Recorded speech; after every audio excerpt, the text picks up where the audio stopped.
président de la Fédération des petites et moyennes entreprises. Merci beaucoup pour cet entretien. 2 ans après l'émergence de la COVID-19, est-ce que les PME arrivent à sortir la tête hors de l'eau? Bon, c'est une question extrêmement compliquée pour répondre, parce que quand nous cause PME, nous cause aussi un entrepreneur qui est engagé dans divers secteurs de l'activité économique à Maurice. Donc, nous avons un secteur qui finit durement touché par le Covid. Il y en a d'autres moins durement touchés. Donc, si moi, pour faire un commentaire général, pour dire qu'il y a une PME après 2 ans, le niveau d'endettement finit augmenter drastiquement. Et nous finissons aussi beaucoup de pertes d'entreprises durant ces 2 ans-là. Et nous finissons aussi beaucoup de pertes d'emplois parmi les PME. Et nous avons malheureusement beaucoup d'entreprises qui nous finissent perdues en cours de route pour difficilement être remplacées, parce qu'il y a une opportunité pour amenuiser, une difficulté pour augmenter. Et même si le Covid est derrière nous, entre guillemets, nous avons un nouveau défi qui nous fait bien faire face aujourd'hui. Et possible nous pouvons avoir ce défi-là au cours de l'entretien. Qui est PME, on peut dire qu'il y en a qui sont capables de faire face, il y en a moins bien. Qui est un secteur, qui est un PME qui est capable de résister, qui est capable de dire un problème, et qui sont celles qui sont plus affectées? On va dire qu'il y a un PME qui est le moins affecté, c'est un PME qui est engagé dans le service. Parce que ça fait une PME de pour work from home, bien qu'ils soient affectés, mais ils ne sont pas durement affectés. Il y en a qui sont engagés dans le commerce, c'est-à-dire l'impôt et le trading. Donc, les autres ici, ils finissent affectés, mais moins durement affectés. Mais il y a quelques secteurs qui finissent complètement à l'arrêt pendant 2 ans. Il y en a le secteur du tourisme, par exemple, qui finit complètement à l'arrêt. Mais il y en a aussi un secteur qui n'est pas trop causé. C'est le secteur de l'artisanat qui vit du tourisme. Et quand nous causons le secteur du tourisme, très souvent nous faisons amalgame, nous faisons croire que le secteur du tourisme, ce sont les hôtels. Mais tout connaît que les hôtels représentent que 7-8% de l'industrie touristique à Maurice. Donc, les 25% que l'industrie touristique représente à Maurice, la différence, c'est tous les autres acteurs qui sont engagés dans ce secteur-là. Donc, tout ça va restaurant, tout ça va commerçants, tout ça va des gens qui sont engagés dans l'événementiel, tout ça va des gens qui sont engagés comme tour opérateur, comme taxi, qui donnent une prestation hors du circuit hôtelier. Et ils sont durement affectés parce que beaucoup parmi les autres ici c'est un self-employed, donc qui touchent 5 000 roupies par mois et qui malheureusement, avec cet investissement, je finis beaucoup de difficultés sur vivre. Par contre, quand nous trouvons un employé, je finis à la hauteur de 25 000 roupies. Donc, pour un entrepreneur qui finit durement affecté dans le secteur du tourisme, dans le secteur de l'artisanat. Maintenant, il y a aussi ce qu'on appelle le spill effect. C'est-à-dire que le fait que l'industrie du tourisme représente 25%, il y en a un effet collatéral dans tous les autres secteurs. C'est-à-dire que, par exemple, si vous fermez, quand tout le hôtel fermé, tout le restaurant fermé, tout ça va fermé, ben, des gens qui se fait travailler dans ce secteur-là, ils ont de la vie ailleurs. Donc, ils ont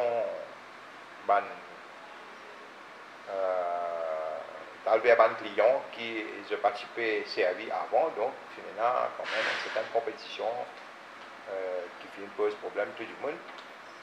Man, du monde qui travaille allons dire, accessoirement avec l'hôtel, c'est-à-dire pas comme main client, mais aussi qui peut subvenir à certaines parties des opérations à ce secteur-là, donc ceci, je ne suis affecté. Après, nous finissons dans le secteur de l'exportation. Donc, le secteur de l'exportation, nous souffrons énormément parce que, pour quelques raisons, la première, c'est qu'en frontière fin fermée, l'acheminement par avion n'est pas impossible, ou quand l'une possible, après, l'une a un coût extrêmement prohibitif en termes de fret aérien, étant donné qu'il nous quand même assez loin de nos clients, c'est-à-dire l'Europe, etc. Nous finissons un deuxième problème, c'est-à-dire pour nous capables de gagner matières premières, puisque nos matières premières aussi, soit l'Asie, soit l'Europe. Donc là aussi, nous finissons un gros problème d'approvisionnement. Nous finissons un problème en termes du temps qui produit matières premières finies et produits fabriqués, produits finis, expédiés, etc. Donc ça finit une répercussion énorme. Nous, l'industrie d'exportation et surtout les PME qui sont engagées dans ce secteur-là. Juste avant qu'il nous retourne le tourisme, c'est une étude qui tire en public par Business Mauritius en octobre de l'année dernière qui disait que 52% de la PME pas capable de fonctionner normalement. Est-ce que ça a amélioré depuis? Bon, je pense qu'il a bien amélioré depuis. Parce qu'il y a quand même une restriction oui, doucement, nous pouvons retourner un petit peu plus à la normale que nous étions l'année dernière. Et les prévisions des arrivées touristiques, allons dire qui sont 50 000 touristes depuis janvier jusqu'à mars, quand même, si nous faisons une projection de l'année, nous pouvons atteindre point quart 650 000, donc le minimum c'est 600 000. Alors qu'il n'est pas réussi à atteindre ça l'année dernière. Okay. Mais 600 000, vous pouvez dire, encore loin de ma prévision des autorités. La prévision, c'est 1 million, mais... Il atteignable ça d'après vous? Enfin, si nous faisons une projection, nous disons que non, il n'est pas atteignable, parce que quand même, janvier à mars, c'est un quarter qui, d'après les spécialistes dans le secteur, disent que c'est un bon quarter. Après, nous avons ce qu'on appelle la saison basse. Et après, vers la fin de l'année, nous pourrons gagner la saison haute encore. Mais là, nous pourrons aller vers la saison basse. Donc, si nous atteignons, il faut une bonne affaire pour l'économie, il faut une bonne affaire pour l'entrepreneur, l'entreprise et pour l'employé aussi. Mais allons dire, je pense que peut-être nous mettre la barre bien haut. Et on sait difficilement si nous sommes capables d'atteindre cet objectif-là, mais c'est bon si nous réussissons.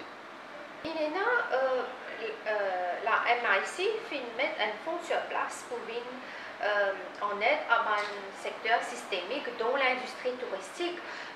Nous remarquons que c'est une grande compagnie qui bénéficie de ça. On peut penser que Tipzen a au moins une mesure qui est capable de venir en aide aussi à ma petite et moyenne entreprise. Malheureusement, les conditions de MIC, c'est qu'il est basé le turnover. Donc, il est basé le turnover, c'est-à-dire qu'il a besoin de faire un chiffre d'affaires de 200 millions pour éligible, pour capable d'accéder à sa lettre-là. Mais tout ça, quand même, une condition discriminatoire, dans le sens qu'il est capable de gagner une compagnie qui fait un chiffre d'affaires de 100 millions, mais il emploie 25 000. Alors qu'il y a une compagnie qui peut faire un turnover de 25 millions, et qui peut employer 200 000. Donc, est-ce qu'il nous servit à bon escient le capital disponible dans le pays pour protéger l'économie dans un sens, c'est-à-dire protéger les employés, protéger de la vie? Possiblement, là, quelque part, nous faisons certaines erreurs. Nous pensons que nous ne sommes pas capables de servir un seul critère pour capable être bénéficiaire de sa l'aide-là. Et deuxièmement, je pense qu'il y a aussi un problème de manque de transparence aussi. Parce que jusqu'aujourd'hui, personne ne connaît les conditions de ce emploi. Il y a un terme qui est négocié entre l'emprunteur et du monde qui peut emprunter ça. Donc, nous ne connaissons pas les conditions sont plus favorables ou moins favorables qui ban PME peut bénéficier aujourd'hui. Mais moi, de l'opinion qui est nous quand même être plus transparent et parce qu'il nous donne une situation que nous connaissons qui ban petits entrepreneurs de plus durement affectés, que ce soit pour le Covid ou pour tout ce qui peut arriver. Et qui va une grosse entreprise, nous tous connaissons qui va une grosse entreprise a beaucoup plus de résilience, nous tous connaissons qui va une grosse entreprise dans un moment fort, ils ont distribuer énormément de dividendes, ils ont diversifié d'autres activités, ils font partie d'un conglomérat donc, qui est engagé dans diverses activités de l'économie mauricienne, donc ils étaient dans support à gauche et à droite, la plupart là-dedans ce sont des holdings. Alors, qui va me permettre de faire une activité, quand l'activité là, il y a un problème, je peux aucun support pour capable éventuellement débrouiller. Donc, je pense que là, possiblement, nous sommes capables de faire mieux, et je pense qu'ils sont encore capables de faire mieux. Donc, ce qui nous fait, n'est pas nécessairement qu'ils ne sont pas capables de corriger. Et de l'appel qu'il nous fait constamment à travers des consultations pour nous dire que dans l'intérêt du pays, et qui nous visent aide les petites entreprises parce que nous tous connaissons que les petites entreprises ont le plus gros pouvoir d'emploi à Maurice. Mais ce n'est pas une politique, vous savez, le mot discriminatoire, mais est-ce qu'il n'est pas contradictoire aussi parce que partout, nous visons à promouvoir les PME, mais seulement, nous n'avons aucune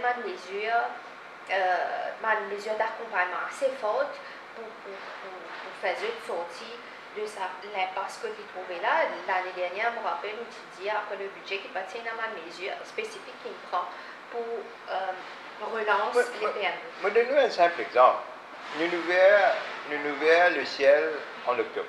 Ok, nous disons bon, l'hôtel India, je peux faire très bien, même qu'India, nous disons très bien, je vais dans un taux d'occupation à 60% à monter, et donc je vais travailler. Et pendant le total lockdown aussi, c'est un travail parce que je finis dans la clientèle mauricienne qui aussi travaille dans une promotion qui accède à l'hôtel. Nous connaissons qu'il y a beaucoup d'hôtels qui sont transformés en centre de quarantaine, donc qui finissent payer des fonds publics, qui finissent comme centre de quarantaine. Mais malgré ça, pendant tout ça, les temps-là, tout cet employé finit payer des fonds publics à travers le Wage Assistance Scheme. Alors que nous, les PME, nous, quand nous disons le gouvernement, qui, quand le lockdown est enlevé,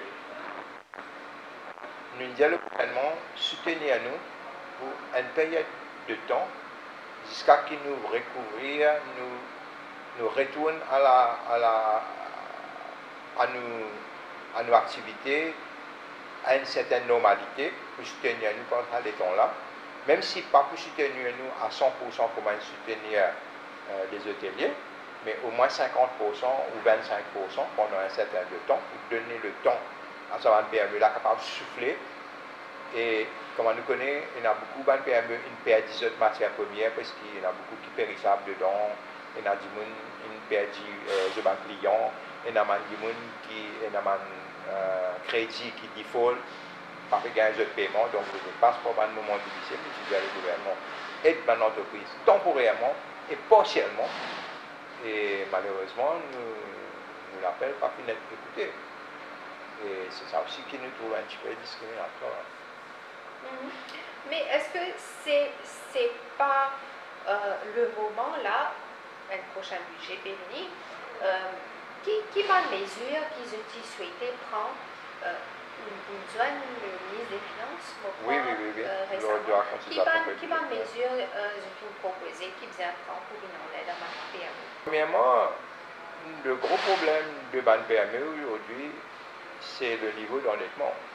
Toute solution qui est proposée par le gouvernement jusqu'à présent, c'est pour augmenter l'endettement des PME, c'est-à-dire des emprunts de COVID-19 à travers les banques commerciaux, finir des emprunts à la DBM pour qu'ils aient une source de financement pour continuer les activités, finir aussi de l'endettement à la DBM pour payer le bonus de fin d'année comme un soulagement financier. Et nous aussi connaissons que le Wage Assistance Scheme est aussi un endettement. Parce que si jamais vous faites un petit profit, vous arrêtez un gouvernement, ça casse qui on prend là. Et nous tous connaissons qui ban PME, c'est juste à travers la profitabilité qu'ils sont capables de faire un investissement. Parce que toute bonne institution financière demande un PME, un bien fixe comme collatéral pour capable accéder à un crédit. Donc, qui fait que nous retournons aujourd'hui à bout de souffle. Et moi, j'aime bien expliquer le ministre des Finances pour faire lui comprendre qu'à l'unité de production, aujourd'hui, nous avons 2 fois plus de capital. Quand tu peux venir là, on trouve un conteneur dehors.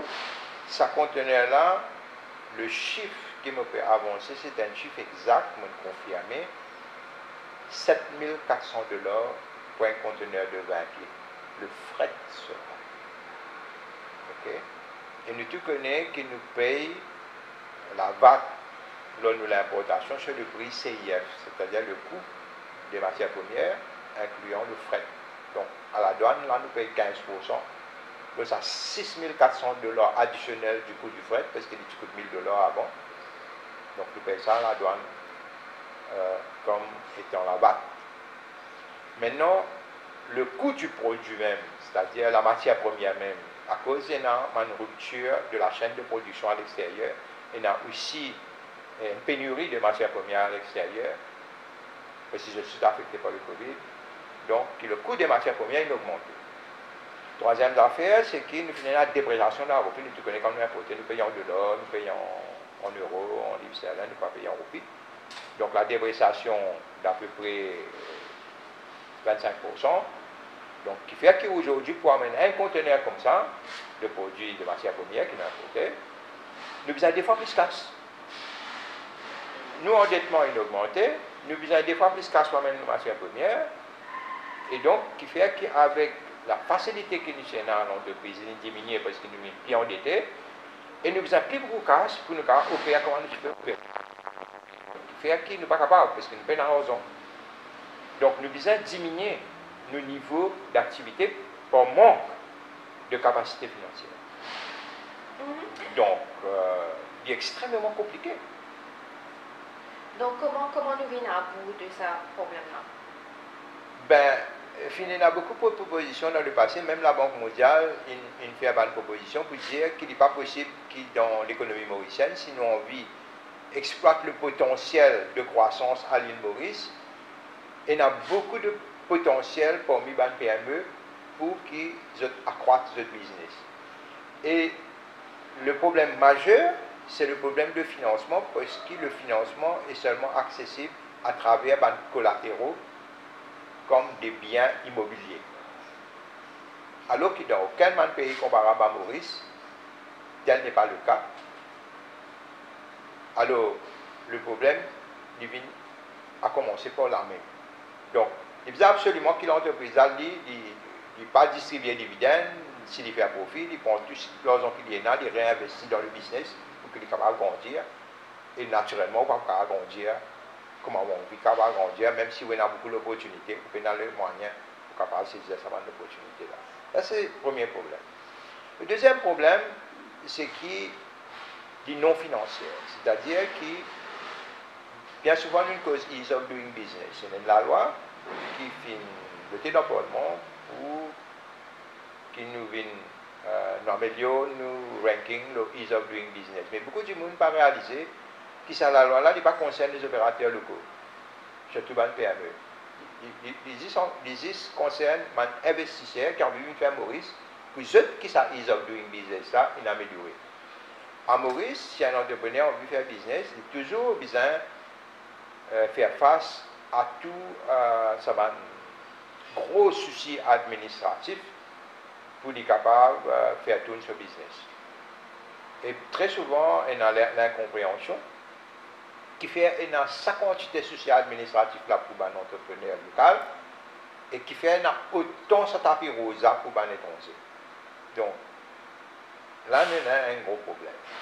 Donc, nous avons un troisième problème, c'est que si on veut faire un business aujourd'hui, surtout dans l'industriel, la production, etc., que le gouvernement a envie qu'il nous produise plus parce qu'il a envie de réduire nos dépendances de l'importation, etc., et qu'il nous vienne un peu plus self-reliant, mais absolument, ou besoin de faire cette activité-là dans un espace industriel. Et nous tous connaissons que l'espace industriel est très difficile pour gagner pour vendre PME en Maurice. Ou si vous gagnez, il y a un prix pas à la portée de vendre PME. Donc, si vous prenez l'espace, vous ne pouvez pas faire aucune opération. Aujourd'hui, c'est inacceptable. Et d'ailleurs, banque qui peut faire face à beaucoup de problèmes d'ordre légaux si vous faut faire un business dans une zone résidentielle est tout à fait compréhensible. Surtout que beaucoup de gens peuvent travailler depuis la case, beaucoup d'enfants peuvent apprendre depuis la case, peuvent faire des études depuis la case. Maintenant, si vous avez un atelier à côté, vous avez des gens qui peuvent faire ta passe toute la journée à côté, c'est normal. À un moment donné, demande SMI Park. Qu'est-ce que nous avons avec ça? Ben, nous proposons 9 en 2015. Après, nous revoyons l'ambition un peu plus bas, nous revoyons faire 3. Et maintenant, là, il y en a un qui est dans l'actualité à plein maillon. Malheureusement, il y a une freezing order. Donc, bon, nous ne pas connaître scalaire, nous ne pas trop connaître qui peut faire. Dans les là où tu peux évoquer exportation, peut-être je peux faire face à beaucoup de problèmes. Nous trouvons que le taux d'exportation est encore très faible comparé à nos taux d'importation. Pour le secteur des PME? Enfin, il y a un problème pour l'économie nationale en elle-même, parce que nous retrouvons dans une situation que nous pouvons importer beaucoup plus que nous pouvons exporter. Donc déjà, nous avons un problème de dépréciation de la roupie, nous avons un problème de manque de devises au niveau des banques pour l'importation, même des matières premières, et dans un fil d'attente où ils attendent pour capable de faire l'importation. Donc, d'autant plus actualité aujourd'hui que le gouvernement vous a doublé ces efforts, triplé ces efforts, ou bien multiplier ces efforts par 10, 15, 26 visins pour encourager et donner support à l'industrie à l'exportation. Ça, l'industrie à l'exportation, il a beaucoup souffert d'ailleurs, je disais tout à l'heure, c'est un des secteurs qui souffert le plus de la Covid. Donc, si nous négligeons ce secteur-là, nous dépendons pour augmenter, c'est-à-dire comme import substitution dans l'entreprise qui peut affecter, nous vous importons beaucoup plus. Donc, nous avons beaucoup plus de devises. Et deuxièmement, nous pouvons moins rentrer de devises parce que nous pouvons exporter moins. Donc, je pense que c'est un secteur qui demande beaucoup de concentration et beaucoup de support de la part de l'État. Et si nous ne pas pour soutenir ce secteur-là, nous pouvons perdre complètement le secteur de l'exportation. Justement, PME pas capable d'être dans sa consolidation du secteur de l'exportation là. Est-ce que pas besoin d'un plus d'incentive pour les PME sont capables de produire d'une part pour la consommation locale, pardon, et deuxièmement pour l'exportation? Non, mais c'est ce qu'il veut dire. Donc, nous utilisons beaucoup plus d'incentives et beaucoup plus de support pour ce secteur-là. Malheureusement. Par exemple, qui vous envie de trouver il y a un fait aujourd'hui, et il y a un peu normal aussi qui dit comme ça, parce qu'il y a tellement de monde qui malheureusement fait une mauvaise expérience avec l'industrie du textile, l'industrie de l'exportation, et qui, aujourd'hui, pas intéressés, parce qu'ils trouvent beaucoup d'entreprises fermées, ils font headlines sur le journal, ils perdent du temps de service, ils retrouvent sur les pavés du jour au lendemain, sans emploi, temps de service perdu, et un avenir pas vraiment brillant, et les opportunités difficiles, et arriver à un âge avancé, donc Manzan trouve que le secteur est un secteur à risque. Bon, aujourd'hui, nous avons ce qu'on appelle le portable defense, donc les temps de service sont préservés, même si on peut changer d'entreprise. Mais malgré ça, nous tous connaissons que Manzan, d'être stigmatisé parce que peut-être dans chaque famille aujourd'hui, nous finissons des gens qui ne font face à cette situation-là. Et donc, nous ne pouvons pas trop blâmer ici si je prends bien engagé. Mais deuxièmement, il n'y a pas que le textile, mais dans la production elle-même, si vous allez dans une boulangerie, ou dans une usine, ou dans tout que nous pouvons faire une activité industrielle, autour de moins en moins de jeunes qui se sont intéressés pour engager dans cette activité-là, malgré qu'il y a un gros potentiel, malgré qu'il y a l'avenir dans ce secteur-là, mais il y a une question de stigmatisation.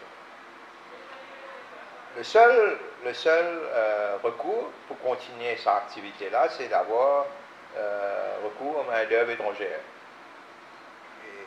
Aujourd'hui, malheureusement, quand vous guettez les tracasseries administratives pour capable faire venir la main-d'œuvre étrangère, et un coût extrêmement élevé, parce que tout employeur pour dire, il préfère employer mauricien parce qu'il coûte moins cher, parce qu'il a besoin de payer sur billet avion, il a besoin d'une seconde, il a besoin de trouver de la case, il a besoin de payer tout sur les utilities, etc. Et ou pas trop cher quand il paye venir, c'est pas, il y a les compétences qu'il peut expecter parce qu'il ne va pas trouver quand il peut venir, vous se connaît à peu près de ce qu'il est capable de faire. Et donc, il n'est pas encourageant du tout. Est-ce que c'est pas paradoxal parce que d'une part, il y a beaucoup de chômeurs et de l'autre, il besoin de faire appel à la main-d'œuvre étrangère. Est-ce qu'il y a une rééducation, une sensibilisation qui est besoin de faire auprès de la jeunesse mauricienne, par exemple, pour encourager vers l'entrepreneuriat? Nous avons déjà fait une proposition dans le passé pour qui nous révalorise le métier à Maurice. Malheureusement, pas fin de faire rien dans cette direction-là. Nous avons une institution comme MITD qui donne formation technique, etc. Mais après cette formation, plutôt nous sommes capables de dire théorique, académique, mon étudiant là, je perdu dans la nature, je ne vais pas être suivi par la suite. Nous, ce que nous proposons, c'est faire une académie des métiers, un corps des métiers, un peu comme on a pour promotionner tel docteur, ingénieur, etc. Et qui nous reconnaissent ce monde-là, nous enregistrer ce monde-là, et pour qui la population mauricienne soit gagnante, dans le sens qu'il y a un professionnel du métier qui est enregistré avec un corps des métiers, et qui, quand on pour besoin de prestations, quand on prend un du monde dans la liste aussi, c'est un du monde qui est bien formé, et c'est un du monde professionnel dans ce métier, que ce soit un maçon, que ce soit un électricien, que ce soit un plombier, que ce soit un mécanicien, enfin, tout le corps du métier, menuisier, charpentier, whatever, tout corps de métier, nous dire qui nous a fait la chambre de métier, et nous allons à La Réunion, et nous allons en France, et pas qu'il nous a inventé la roue, peut-être nous a adapté ce qu'il y a à l'extérieur, par rapport à nos contextes mauriciens, il n'est pas compliqué, nous sommes capables de demander à ce pays-là, et nous pour faire dire, si nous ne connaissons pas exactement comment pour faire dire, et donc, à ce moment-là, nous connaissons une révalorisation des métiers. Et là, Enzen, l'étant il connaît qui ce métier pour être valorisé, donc, il ne peut plus être intéressé. Et nous tout connaissons qu'aujourd'hui, les opportunités, même de l'emploi à l'extérieur, parce que très souvent, nous avons une opportunité qui va mauricien saisir à l'extérieur et qui n'est pas capable de pour ça. Pour les professionnels, nous connaissons d'y exister, mais pour le métier, nous payons dans le système un dimanche à l'étranger capable de reconnaître la compétence d'un dimanche du métier. Par exemple, si moi en France, on veut recruter un menuisier à Maurice, sur quelle base? Vous comprenez là? Donc, moi, je pense que c'est une affaire qui nous suffisant à adresser. Deuxième problème qui nous gagne, c'est que, vous connaissez, dans l'industrialisation, dans tout pays au monde, vous trouvez qu'au départ, nous faisons une industrialisation primaire. Une industrialisation primaire, c'est quoi? C'est la disponibilité de la main-d'œuvre. Le coût de la main-d'œuvre au marché, etc. C'est pourquoi nous finissons à Hongkongais, Taïwanais, qui vendent du monde civil Maurice, et finissent servir l'accord préférentiel qui nous avec l'Europe, et pour capable faire une opération industrielle primaire. Après, nous reste primaire. Nous pas fin une opération industrielle à nous dire qui fait monter en chaîne. Si vous êtes à Singapour, aujourd'hui, je ne vais pas faire textile. Je fais de la technologie. Je fais une opération industrielle qui nous capable de dire moyenne gamme ou de gamme. Je n'ai plus fait opération industrielle de base. Donc, malheureusement, nous restons dans un système industriel primaire, mais dans un système industriel primaire. Ou pas capable, le fait que vous pas tout seul, donc en compétition avec un pays, côté main d'œuvre beau marché, comme à Madagascar, etc. Donc, l'entrepreneur mauricien pas capable aussi, dans sa compétition-là, payer les ouvriers mauriciens un taux qui, en termes de compétitivité, donc, on n'est plus pour marché pour le produit qu'ils ont produit. Donc, si nous envie de payer nos compatriotes un salaire plus haut, c'est qu'il nous besoin de faire un produit qui demande une compétence beaucoup plus technique et non pas c'est juste la sueur. Mais pourtant, nous avons un organisme qui s'appelle SMI Mauritius. Qui se rôle? Est-ce que l'IP remplit cette mission comme il faut? Ben, pourquoi je pour mieux placer pour répondre à cette question-là. Mais si vous dites, moi, mon opinion, c'est que je ne pas penser que le SMI Mauritius lui-même est une émanation d'un plan qui est fait par le ministère. Donc, le SMI Mauritius implémente ce plan-là. Ce plan-là, il fait en 2017 ou 2018, un plan sur 10 ans. Il y a des Covid, dans la guerre, le plan-là peut continuer. D'ailleurs, quand il commence à faire le plan-là, même il commence à faire le plan-là à l'envers. Si vous lisez le plan-là, vous trouvez dans le plan-là qu'il écrit, et le ministère fait dire à l'envers. Et d'ailleurs, tout ce que le ministère fait jusqu'à aujourd'hui, il fait à l'envers même. Tout ce qu'il fait, il commence, il ferme. Ok? Et si vous commandez la soie, vous pouvez trouver une plateforme pétrolière, comme on dit, le soir, tellement bien éclairé. Et c'est pourtant un bâtiment fantôme qui est fermé, 25 000 pieds carrés, et il est fermé. Donc, il ne peut pas faire rien là-bas. Et je paye un bâtiment de produit qui coûte à l'État dans les 6-8 millions de par an, et qui se dit à plus accessible, mais qui se trouve à la rue Copenhague, qui ne pas pouvoir un parking pour un entrepreneur qui vient visiter. Et je pas à côté un bistop de toute façon là-bas. Alors qu'à commander, il y a plein de parking, il y a à côté un bishop, etc. Donc, moi, je ne peux pas croire qu'il peut fulfill le rôle, et pour moi, ce plan-là, il est obsolète. Et d'ailleurs, moi, j'ai une critique qui nous fait un plan l'eau 10 ans, parce qu'il y a tellement qui se fait changer tous les jours. Nous, dans l'entreprise aujourd'hui, nous connaissons qui ne sont pas capables de faire un plan l'eau 10 ans. D'ailleurs, si vous allez là-bas, on va dire, non, non, pas l'eau 10 ans, ça ne pas pour de nous. Pas accepter qu'il vous fait un plan l'eau 10 ans, parce que c'est tellement qui se fait changer tous les jours. Ben PME, je suis supposé contribuer beaucoup plus au niveau de l'emploi, c'est-à-dire que je suis supposé augmente de 55%, 62%, que l'exportation est sorti 11% pour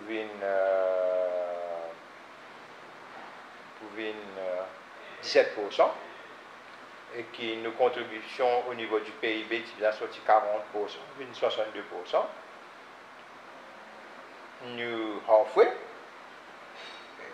quand on était aujourd'hui. Donc, si nous suivons ce plan-là, dans 10 ans, nous arrivons là, halfway, nous sommes là, halfway. Est-ce que nous atteignons ça, mon objectif-là? Pour moi, c'est ça. Un manque de vision? Pardon? Est-ce que c'est un manque de vision, d'après vous? Non, ce n'est pas une question de manque de vision, c'est-à-dire quand on implémente un plan à l'envers, ou un résultat à l'envers. Mais systématiquement, nous pouvons trouver depuis ces dernières années, les PME, ils restent comme le parent pauvre de tout mon budget. Vous pensez qu'il y a un manque de volonté pour faire ce secteur-là, il y a un véritable pilier de l'économie? Le problème, c'est que nous vivons dans une société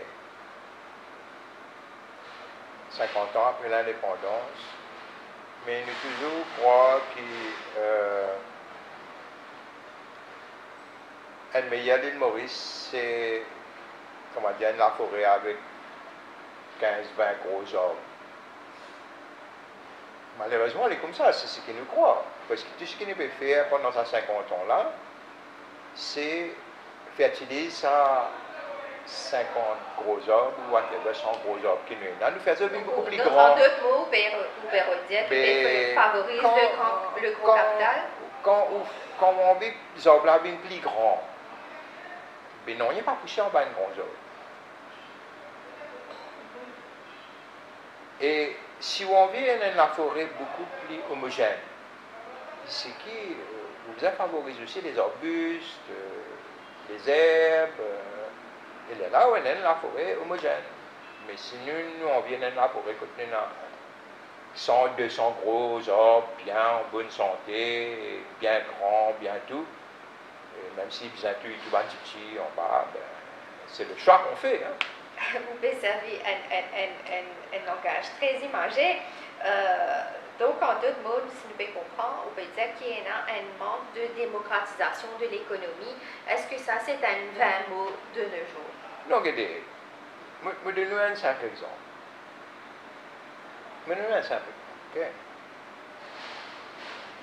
Nous, l'économie, est constituée des PME et des grosses entreprises. Les PME emploient 55% du monde dans Maurice. Donc, nous, le plus grand employeur de Maurice. Nous contribuons à 40% du PIB. Ça veut dire nous. Tout ce que nous produisons dans ce pays-là, 40% produit dans le PME.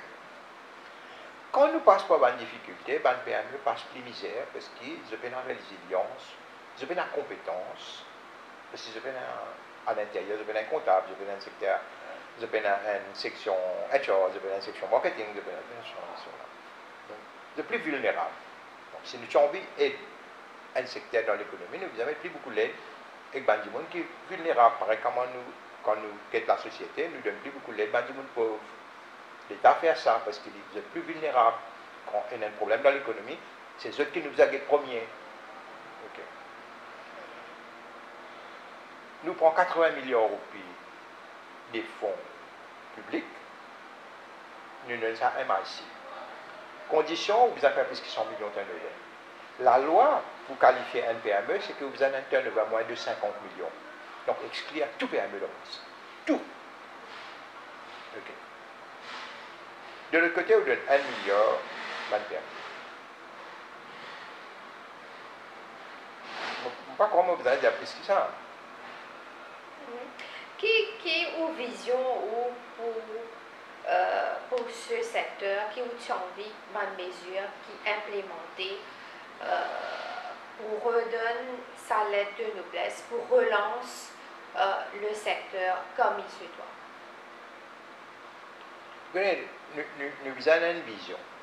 Nous avons connaître qui nous envie. Malheureusement, ma vision avec la vision des autres, nous ne pas dans la même direction. Ok. Moi, je crois que nous avons une base industrielle solide. Pour une base industrielle solide, nous avons qu'il y ait un investissement dans ce secteur. Pour qu'il y ait un investissement dans ce secteur-là, c'est que ça m'a dit qui est engagé dans ce secteur-là, j'ai besoin de la visibilité. Et qui a besoin d'un incentive et d'un encouragement. Pareil, comment nous construisons, vous vous rappelez à l'époque, un bâtiment pour tout dans Maurice, nous disons Congé, venir mettre l'usine, nous donnons un bâtiment, nous donnons un tiles duty free, nous donnons l'auto duty free, nous donnons un tas d'incentives, pas besoin de payer taxes. Venir, monter l'entreprise, créer l'emploi, créer une richesse dans le pays. Après, plus tard, nous guetter. Aujourd'hui, c'est ça, mon histoire là. Donc, tout le monde contre le même. De l'autre côté, qui nous trouvons? Nous trouvons qu'à travers Banlaco, le gouvernement signe un accord préférentiel avec l'Inde et la Chine dernièrement. Qu'est-ce que ça veut dire ça? Ça veut dire que tu vas un produit indien et tu vas un produit chinois, tu as accès, libre accès à Maurice sans aucune restriction. Mais vous pensez que dans Maurice, un entrepreneur pour capable de concurrence un produit chinois et un produit indien? Si, par exemple, moi, un entrepreneur m'a envie de faire une affaire, de la banque dit à moi, de faire copie avec produit indien et produit chinois. qui fait un design dans la cour. Dans le monde, nous tous connaissons qui ces derniers temps, que ce soit en Amérique, que ce soit en Europe, que ce soit en Inde, que ce soit en Chine, nous tous mettre des barrières tarifaires pour protéger l'industrie locale. Nous faisons absolument le contraire. Deuxième affaire, ça c'est ce qu'on appelle barrière tarifaire. Deuxième affaire, d'ailleurs, il y a la guerre entre l'Ouest et l'Est, aux États-Unis. Deuxième affaire, il y a une affaire qu'on appelle de barrière non tarifaire, c'est-à-dire, il n'y a pas une barrière tarifaire, non tarifaire. Ce qu'on appelle une barrière non tarifaire, ce sont les conditions qui imposées pour qui vous produit capable d'accéder à un certain marché. Pour prendre un exemple, par exemple, en Europe, si on veut exporter un produit, il y a besoin d'un standard, ce qu'on appelle EU Standard. Tout quelque chose. Si vous payez dans ce standard-là, vous ne produisez pas un droit d'accès sur le marché européen. À mon reste, nous payons là. Absolument, un dumping ground de prédilection pour le monde. On amène ce que vous avez, combien vous avez, ou d'un, il n'y a pas posé aucun problème. Et en plus, le taux qu'on fait à l'industrie locale, ou aussi du taux à la population mauricienne. Parce que les produits ne sont pas contrôlés. Aujourd'hui, c'est un produit de manière cassée, vous avez été libre parce qu'il n'y a aucune norme.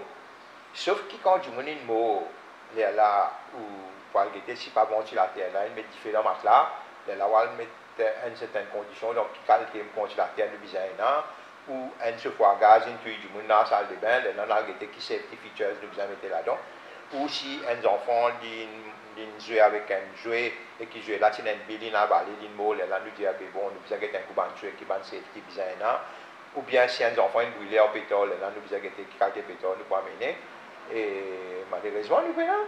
Donc, demain, on va acheter ça ce là pour rentrer dans le magasin, vous dites à là, cuire ça, il dit, oui, cuire ça. C'est correct, pas de problème. Vous prenez l'obligation, comme moi, que nos voisins, pas loin, à cause absolument, vous besoin de dire, c'est quoi? Donc, seulement un facteur qui est au pays si je bien comprends, c'est une mise en mort de notre PME. De soi, non? Malheureusement, c'est une vérité, non? Donc l'avenir commence à... L'avenir aujourd'hui, c'est-à-dire que les entrepreneurs suivent ce que la direction est donnée par le gouvernement, c'est-à-dire le gouvernement, il peut privilégier des accords préférentiels avec un pays avec qui nous ne sommes pas capables de faire compétition dans une base industrielle. Donc, un entrepreneur peut convertir en importateur et un trader au lieu de fabricant.